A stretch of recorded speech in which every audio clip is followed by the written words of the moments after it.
Okay, here we are. My name is Francesco Ciabattoni from Georgetown University. I am with Kristina. Hi, my name is Kristina Olson, and I'm from George Mason University. Excellent. So we are neighbors. Also, we usually we are not too far away. Our universities are two of the three Georges of Washington and neighboring area. And today we are going to talk about Canto 16 of Dante's Inferno. You know, Mm-hmm, mm-hmm, mm-hmm. initiative. This Yeah. is truly amazing canto to me. First of all, it happens almost halfway through the first cantica, Inferno. So we know it's 34 cantos in total, and this is number 16. So we are almost halfway through. And structurally and also geographically, topographically, we could say it is a canto that offers a lot of specific information, doesn't it, Christina? Mm-hmm, mm-hmm. Right. So it brings us even more deeply into Florence. And in the same way that Inferno 15 is about us meeting this other father figure, then we go into the larger, older generation of Florentines in Inferno 16, when suddenly we're meeting a lot of the people that he asked about in Inferno 16, right? So, where's Farinata, right? Where is, Arrigo, Mosca, but also those guys, Tegliaio and Jacopo Rusticucci, and we get to see two of them here, as we find out from Chaco, those are, some of those are amongst the, the darkest souls, right? And we've already seen Farinata, but it's here in 16 that we actually knock off two of them. Plus, we get to meet Guido Guerra. And so we get to meet these sort of esteemed figures from Florence's past. And he's clearly in awe of them, right? Because he says that he would throw himself down at their feet, and they talk about their fame, if our fame would incline you to talk us, to tell us who you are, and so forth. Yeah. So it's very much an admiration that the pilgrim feels. Yeah, that's right. It's a really interesting environment because, first of all, we are in the circle, the seventh circle, the violent, Mm-hmm. and the sin of sodomy is punished here. Even though there is no mention of sodomy in this canto or the neighboring cantos. These two cantos, 15 and 16, are the cluster or the couple of cantos that deal with sodomy, and we learn that from Canto 11, where we find a specific reference to that sin. However, I think that Dante's treatment of this sin is quite fascinating. In Mm-hmm. Inferno, and in Purgatory. So Mm-hmm. here in Canto 15, Dante had met Brunetto Latini, the Florentine intellectual who had been his teacher during his young age, teacher of grammar. And in this Canto 16, as you mentioned, Christina, Dante meets three Florentines from the previous generation, Guido Guerra, Tegliaio Aldobrandi, and Mm-hmm. Jacopo Rusticucci, who's the one who does all the talk for the three. And Virgil's role is quite interesting here because he recommends courtesy. Uh, That's right. you should be courteous to these people here. So even though we are among violent, quote unquote, people, Mm-hmm. because obviously sodomy was considered a sin against nature, a violence against nature, Virgil introduces this attitude that Dante had already spontaneously adopted with Brunetto Latini, his teacher. There is affection, there's friendship between the two. It's perceivable from those lines. But before we go to the Mm-hmm.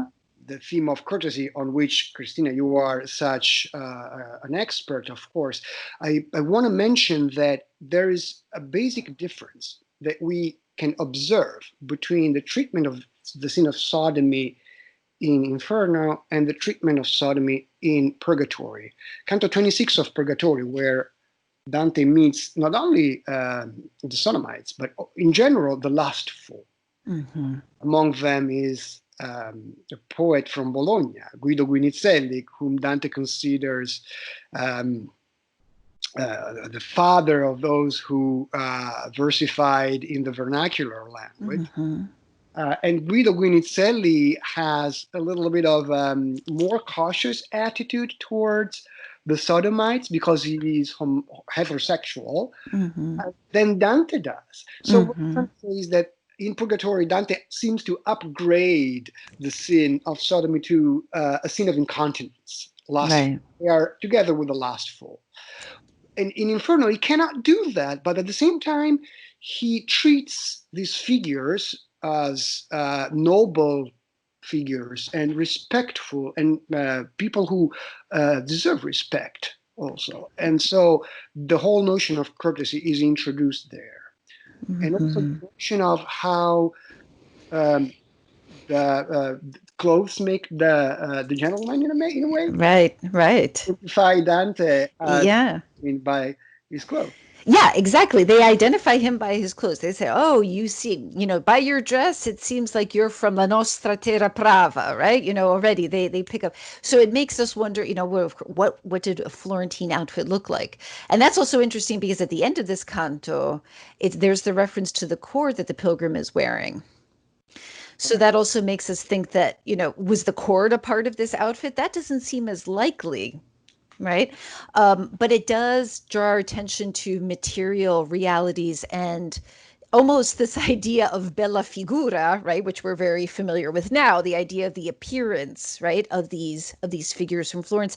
That dress is not only a way to identify people and where they're from, but that it's also a status symbol, right? And I think that for me, the way that I've always read the sin of sodomy here is that it's very much just a symptom of the society, the Florentine society in which they lived, insofar as at that time, of course, we have sumptuary laws. So we have laws that are being passed against, what women, mainly what women can wear, even though men are the one who are the big purveyors of fashion. Men are the one who are wearing the more outlandish fashions, and they're the ones leading fashion, especially if we're talking about that generation of Florentines, right? Sort of the earlier generation. It's definitely the men and not the women.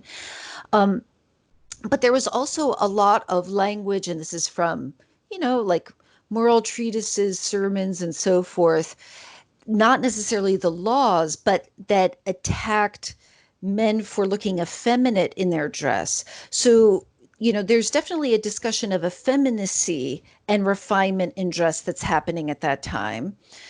Um, which is something else that we can take into consideration. Another thing is Jacopo Rusticucci's really passing thing that he says that, his fiera moglie, that he almost Yeah. blames his wife, right, for having ruined his life.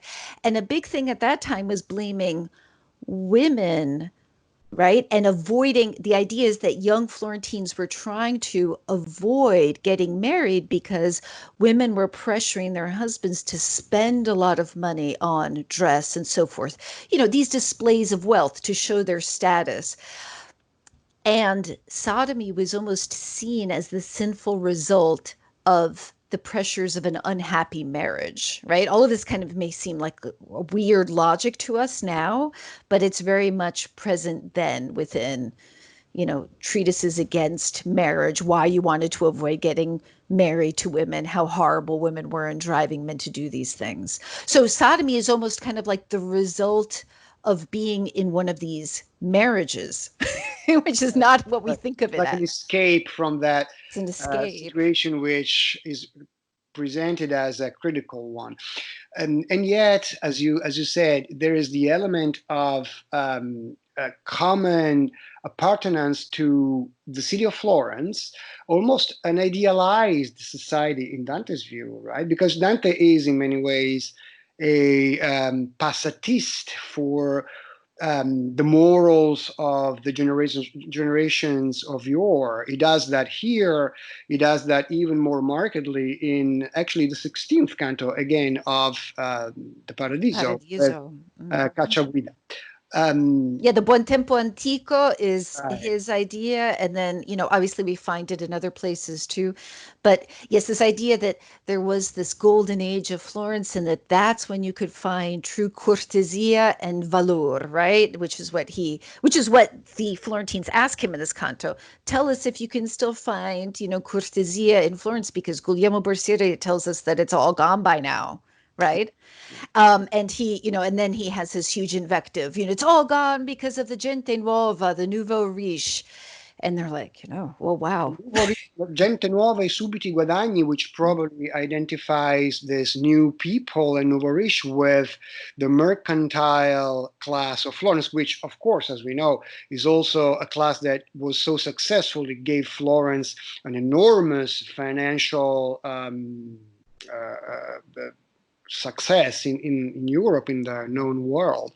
Dante, however, being probably from an aristocratic lineage, looked askance at those activities. And in fact, in the next canto, we do find the usurers in that Mm-hmm. very same area of Inferno, right before Dante and Virgil have to dive down on the back of Geryon, this very weird creature that Virgil evokes precisely with that cord that Dante had, the girdle that he had around his waist. Mm-hmm. Um, and Geryon is a very unusual monster with the face of a righteous man, but also the body of a serpent, the tail of a scorpion, and the hairy forepaws of maybe a feline, a great cat Mm-hmm.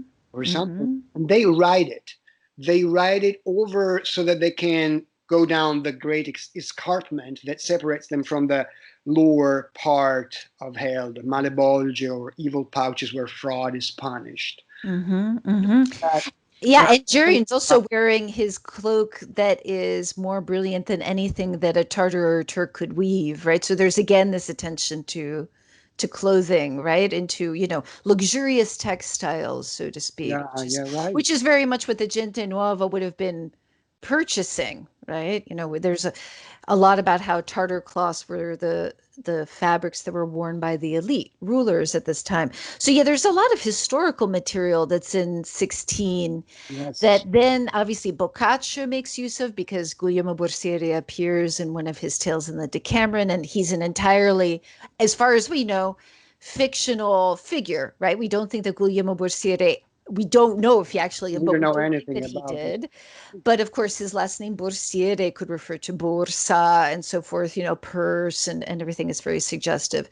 So in terms of talking about wealth, in terms of talking about social mores, this is a really rich canto. And what you were saying earlier about Dante's reception or his feelings about new wealth is really interesting, because here he goes against it. And perhaps here he goes against it because he's in the presence of this older aristocracy, right? Whereas in other places like Le Dolci Rime, this is something that Teodolino Barolini talks about, he seems to be more open to the idea of new wealth. Um, Right, Dante sort of goes back and forth on it, but it's certainly, the dismisura is a big part of it, right? The fact that it's been orgoglio and dismisura, the pride, right? And a lack of measure, right? correct. Yeah, Have been generated. So this idea of going outside of the Aristotelian mean, right? The golden mean. That's the problem. Everything's been thrown out of balance in Florence as a result of this mercantile activity, this new mercantile class.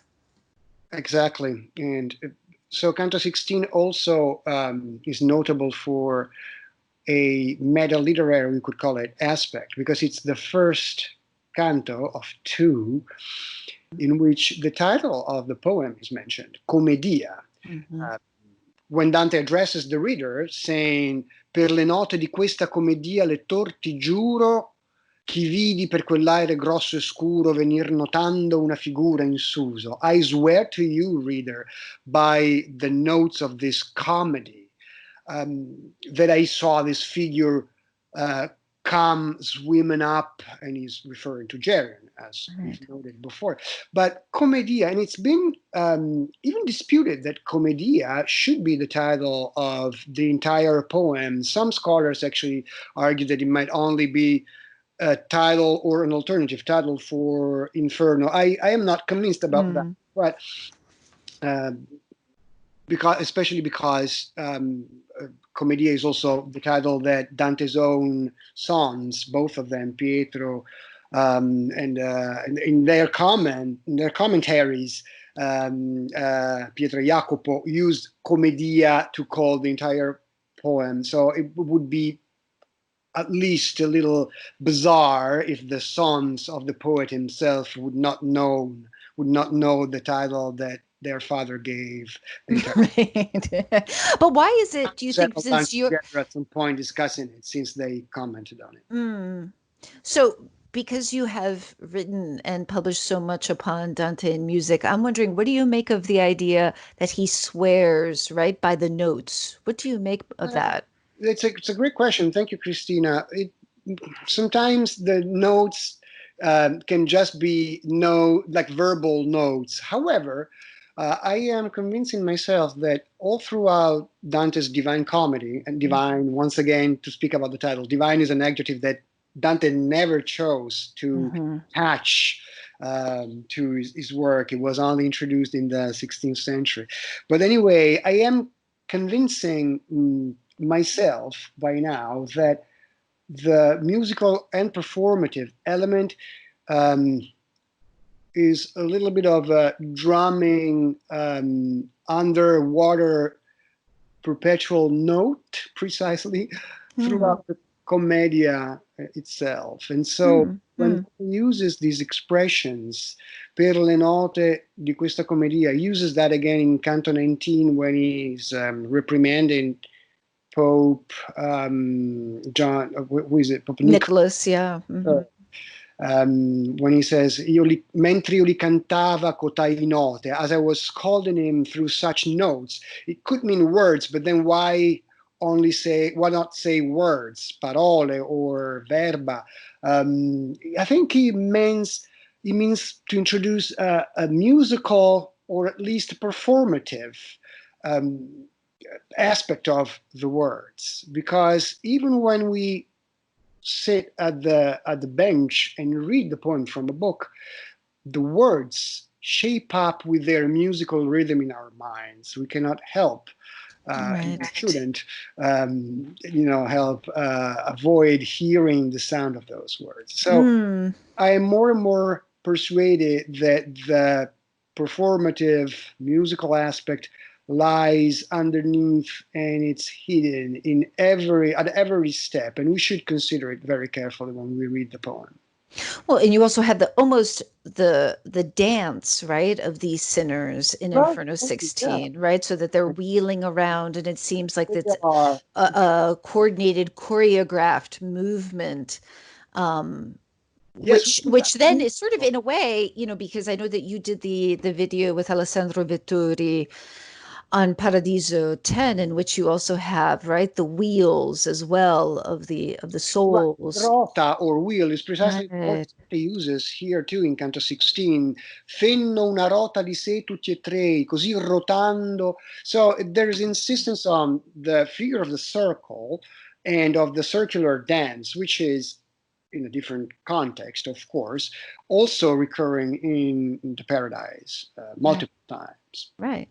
Right. Yeah. There's so much. There's so much in this kind and that you're bringing up, of course, the naming of the Commedia then to me brought to mind the fact that at the end of 15, we have the naming of the title, the Tesoro by Brunetto, which is an interesting juxtaposition where, the father figure can sort of promote his book, remember my tesoro. And then here, the son, the poetic son is going to say, I'm going to swear by my commedia, which is interesting.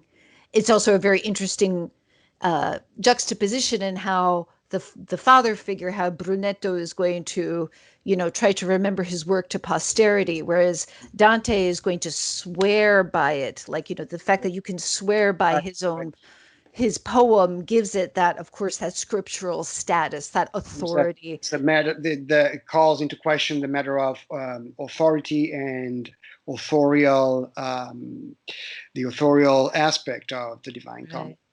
So, Kristina, I think we are running out of time, but this has been fascinating, and thank you for the conversation. Thank Is there any you. more that you would like to add? That was all that I wanted to add. Thank you for a lovely conversation too, Francesco. Grazie. Okay, ciao.